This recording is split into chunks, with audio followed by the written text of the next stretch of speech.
May ideya kami ni Uncle para hindi boring magkain ng tinapay. For today's video, ito ang gagawin natin. So, may dalawang itlog si Auntie, no, galing sa refrigerator namin. Of course, hindi galing sa inyo kasi pag nanakaw yun ni Auntie. Joke lang guys. So, dalawang itlog, nilagyan ko yan ng salt and pepper, yung itlog. Tapos, ang pinaka-twist dito, ayan, pepper at saka salt yan, syempre. Meron din tayong butter kasi ilalagay natin sa pan yung butter kasi parang gawin nating toast yung tinapay, no? So, i-involve din natin si Uncle, ganyan, pinaikot-ikot niya yung itlog at saka may yan, green onion. Alam mo yung sibuyas dahon? Hiniwa ko ng mixture? pino at saka nilagyan ko ng cilantro yung mixture ng itlog. Oo, para may green yung tinapay ni Uncle for today's video. Oo. Ganyan lang. Tapos kinaubo yung ni Auntie kasi galing sa sa backyard namin yung cilantro. Hinugasan ko ha, may hose kami dito, hindi ko kailangan ipakita sa inyo kasi baka gayahin nyo. Joke lang. So hinugasan natin yung cilantro of course at saka yung sibuyas dahon. Tapos ibabad natin yun sa mixture nating itlog, sibuyas dahon at saka cilantro na may asin at pepper, yung tinapay. Oo. Kasi kailangan hindi boring yung pagkain natin ng tinapay araw-araw. Parang relasyon, kailangan natin very creative para hindi tayo magsawa sa mga karelasyon natin at manlamig yung ating mga pag-ibig. Joke lang guys. So pagkatapos guys, nilagay na natin doon sa pan na may butter. Oo. Kung anong klaseng butter ang ilagay nyo dyan sa pan, okay lang yan. Kung olive oil, okay lang din.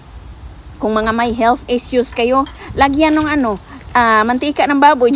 Joke lang. So, pagkatapos natin ilagay doon yung tinapay guys, lagyan natin ng cheese. Kung anong cheese ang afford sa mga bulsa ninyo, ilagay ninyo. Kahit yung mga mahaling cheese. Oo, na kapag nilagay nyo dyan sa ibabaw ng tinapay, magiging cheeseburger na yung tinapay na yan. Wala akong pakialam, basta masarap ito guys. O, ganyan na yung itsura ha. So, involved na naman si Uncle sa pagtumbling-tumbling. Nakailang tumbling si Uncle sa tinapay. Sabi ko, wag kang mag-give up dahil hindi kita give up. Okay? So, ganun lang ang mga hamon sa buhay. Give up lang tayo kapag hindi na tayo giginhawa at yung ilong natin ay sarado na sa sipon. Char lang. Joke. So, nakailang beses talaga yan si Uncle pero hindi ko sinukuan at hindi ko siya pinasuko sa kanyang pagtumbling dyan sa tinapay. Para ma-enjoy din kaming dalawa. Oo. Tapos tawanan kaming dalawa. Alangan naman, wala naman kaming ibang kasama dito. So, ganon, nag-enjoy kami ni Uncle. O, ganyan na yung itsura guys.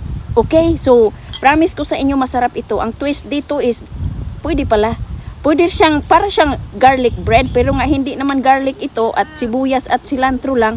Ang bango guys, ang bango. Masarap siya. Kasing sarap ng pag-iibigan ninyong dalawa. Ganon. So, kapag caregiver tayo, kailangan tayong creative. So, kung sino man dyan ang caregiver, gawin niyo ito sa mga mahal niyo sa buhay, tapos mag-enjoy kayong dalawa.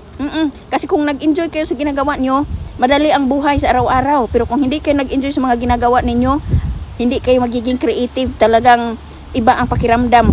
Parang mabigat ang araw-araw na pamumuhay. Pero kami ni Uncle, sinisikap ko talaga maging creative para masaya din ang buhay kahit na-stuck tayo sa bahay. Pero may garden naman ako. So, okay lang. So, hanggang dito na lang mga kaibigan. Sana ay gayahin nyo itong recipe na to. Very affordable. Yun lang. Bye. God bless.